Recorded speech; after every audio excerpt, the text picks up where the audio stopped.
3 नवंबर 2023 को रामलीला मैदान 50 संगठन कर्मचारियों से फिर खचाखच भर चुका है। यह चौथी बड़ी महारैली रामलीला मैदान दिल्ली में देखी गई है, जिससे सरकार भी टेंशन में है। अब मैं बताना चाहूंगा कि सीसी जो GEW के बैनर तले ये 50 संगठनों ने ये बड़ी महारैली का आयोजन किया गया है रामलीला मैदान में। मैं बताना चाहूंगा कि GEW के महासचिव अनिल यादव जी और लांबा जी और वरिष्ठ ऐसे नेता जो संगठनों के हैं, उन लोगों ने क्या कहा और मैं भीड़ को भी आपको दिखाना चाहता हूँ। करोड़ रुपए की राहत उनको दी जा रही है, तो जब ये राहत दी जा रही है तो कर्मचारियों की जो पुरानी पेंशन बहाली की जो मांग है वो बिल्कुल जायज है। दूसरी बात हम ये कहना चाहते हैं कि हमारे प्राइम मिनिस्टर साहब ये बोलते हैं राज्यसभा के अंदर कि पुरानी पेंशन बहाली पाप है, इसको राज्य सरकार ना करें। तो हम उनसे पूछना चाहते हैं कि वो इस पाप में भागीदारी क्यों कर रहे हैं। तमाम MP और MLA पुरानी पेंशन स्कीम के तहत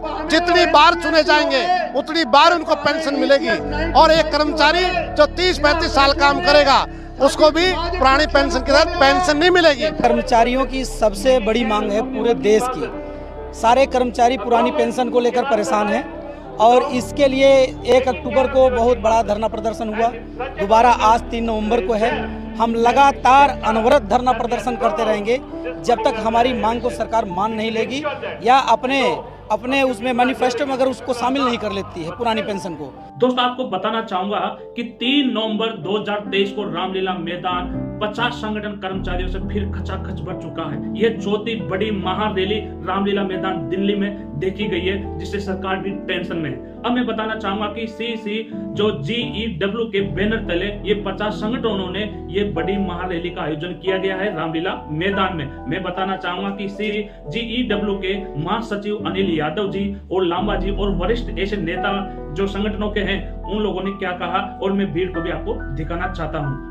दोस्तों, ये कर्मचारियों की भीड़ इसलिए इकट्ठा हो रही है कि सबसे बड़ी कर्मचारियों की एक ही मांग थी, और पेंशन स्कीम बहाल की जाए, NPS खत्म की जाए। परंतु आज 3 नवंबर 2023 को जो रामलीला मैदान में भीड़ इकट्ठी हुई है, कर्मचारियों की महारैली हुई है, उसमें 5 मांगे रखी गई है। पहली मांगे में बताना चाहूंगा कि ओल्ड पेंशन बहाल की जाए, दूसरी है कि निजीकरण को बंद किया जाए, और तीसरी मांग यह है कि जो कोरोना में DA रोका गया था उसको फिर वापिस एरर के साथ दिया जाए। चौथी मांग में यही बताना चाहूंगा कि जो केंद्रीय कर्मचारियों में या फिर राज्य में जो कमी है कर्मचारियों की, उसकी भर्ती की जाए। ये बहुत बड़े मुद्दे को लेकर 3 नवंबर 2023 को रामलीला मैदान में 50 कर्मचारी संगठन पहुंच गए हैं, और उसकी नजर जो है BJP के अध्यक्ष JP नड्डा जी और जो भारत सरकार के गृह मंत्री है अमित शाह की तिरछी नजर रामलीला मैदान पर है कि इतनी भीड़ कहां से आई। ये भी मैं बताना चाहूंगा कि जो 1 अक्टूबर 2023 को रामलीला मैदान में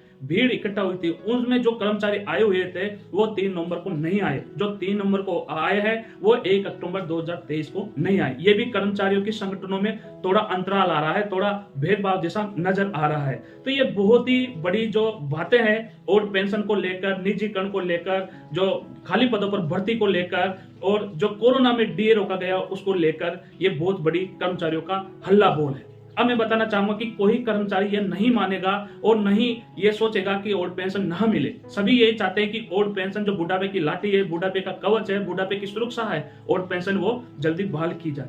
अब मैं बताना चाहूंगा कि 4 रैलियां ये बड़ी हो चुकी है। पहली जो रैली थी 10 अगस्त 2023 को ऑल इंडियन फेडरेशन रेलवे यूनियनों ने की थी। दूसरी रैली जो आपको पता है 1 अक्टूबर 2023 को ये सबसे बड़ी रैली मानी गई है, और तीसरी रैली है जो 3 नवंबर 2023 को हुई है। अब चौथी रैली के लिए क्या करेंगे संगठन के कर्मचारी, ये देखना भी बाकी है। परंतु ये मैं ही कहना चाहूंगा कि सरकार की टेंशन ओल्ड पेंशन मांग रहे कर्मचारी से उड़ी हुई है। अब सरकार सोच रही है कि अगर मुझे 5 राज्यों के चुनाव में 3 दिसंबर को जो नतीजे आएंगे वो मेरे पक्ष में आएंगे या ओल्ड पेंशन के पक्ष में आएंगे। ये कर्मचारी भी सोच रहे हैं और सरकारें भी सोच रही है और पार्टियां भी सोच रही है। सोचने में विवश में ये भी कहना चाहूंगा कि क्या कर्मचारी जो देश के लिए, देश की प्रगति, देश के विकास के लिए पूरा जीवन योगदान देता है, उन कर्मचारियों को भी ओल्ड पेंशन मिलना बहुत ही जरूरी है। परंतु कर्मचारी बहुत सारे ऐसे हैं जो इस महारैलियों में भाग नहीं लेते हैं, जिससे सरकार ये सोचती है कि कर्मचारी हमारे NPS के खिलाफ नहीं है। तो ये भी बहुत बड़ी विडंबना है कर्मचारियों में। और ये भी है कि 3 नवंबर को जो रैली हुई है उसमें कर्मचारी 1 अक्टूबर को नहीं आ पाए थे, और 1 अक्टूबर को जो महारैली में दिल्ली में आए थे वो 3 नवंबर को नहीं आ पाए। तो इस तरह की ये बड़ी महारैलियों में इस तरह का अगर संगठनों में इस तरह का विडंबना पाई गई तो ये धीरे धीरे संगठन कमजोर होने की संभावना व्यक्त की जाती है, परंतु ऐसा बिल्कुल नहीं है। ये कर्मचारियों की अलग अलग जैसे संगठन के द्वारा ये चेतावनी दी जा रही है। जो 3 नवंबर को थी ये केवल चेतावनी महारैली का आयोजन किया गया था कर्मचारियों के संगठनों के द्वारा, और केवल ये है जो मैंने बताई उस मांगों के अनुसार। परंतु हम कर्मचारी ये नहीं सोचते हैं कि क्या हमको जाना जरूरी है महारैलियों में। बिल्कुल, चाहे आप किसी विभाग में या स्टेट या सेंट्रल गवर्नमेंट में हो, परंतु आपको महारैली ओल्ड पेंशन स्कीम बहाल करो के लिए आपको जाना होगा, निजीकरण बंद करो के लिए भी जाना होगा, और जो खाली पड़े पदों के भर्ती के लिए भी आपको महारैली में भाग लेना होगा। उससे क्या संख्या बल दिखता है, संख्या बल दिखता है तो सरकार की पूरी नजर उस महारैली के ऊपर ही होती है कि ये महारैली चुनावों में क्या नतीजे लेके आएगी। अब 5 राज्य का चुनाव है, आप जानते हो कि 5 राज्यों का चुनाव, जिसमें मध्य प्रदेश, छत्तीसगढ़, राजस्थान, तेलंगाना ऐसे राज्य हैं जिनमें बहुत ही बड़ी जीत के ओल्ड पेंशन की होने की पूर्णतः चांस है। अब जब भी संभव है जब कर्मचारी जागरूक भी होगा और जागरूकता भी फैलाएगा, तो ये जब भी संभव है जब कर्मचारी खुद जागेगा। अब सरकार की नींद इसलिए उड़ी हुई है कि 5 राज्यों का चुनाव अगर ओल्ड पेंशन के पक्ष में आ गया तो इसका मतलब है कि 2024 है उसमें 4 महीने के बाद में लोकसभा के चुनाव होने वाले हैं, और जो 2024 में चुनाव होंगे उससे पहले फरवरी 2024 में बजट पेश होगा, तो हो सकता है कि ओल्ड पेंशन की घोषणा की जाए। परंतु कुछ अर्थशास्त्री आरबीआई के गवर्नर भी ये बोल रहे हैं कि अगर ओल्ड पेंशन सरकार के द्वारा फिर बहाल की गई है तो अर्थव्यवस्था भारत की बहुत कमजोर हो जाएगी। परंतु ये मैं कहना चाहूंगा कि जो पश्चिम बंगाल राज्य है, एक त्रिपुरा राज्य है, ऐसे हैं जो कभी 2004 के बाद में एनपीएस पेंशन लागू की ही नहीं है, हमेशा ओल्ड पेंशन ही रही, तो वो राज्य भी अभी खूब मालामाल है, कोई दिक्कत ही नहीं आ रही है पेंशन देने में, ओल्ड पेंशन देने में। पश्चिम बंगाल और त्रिपुरा ऐसे राज्य हैं जिसने कभी ओल्ड पेंशन बंद ही नहीं की गई थी, तो आप सोचिए। और अभी 5 राज्य ऐसे जिसमें ओल्ड पेंशन की कांग्रेस के पार्टी के द्वारा घोषणा की गई है, और 5 राज्य यहाँ पर जीत चुके हैं, जिसमें एक आम आदमी पार्टी पंजाब है, जिसमें आम आदमी पार्टी ने ये घोषणा की थी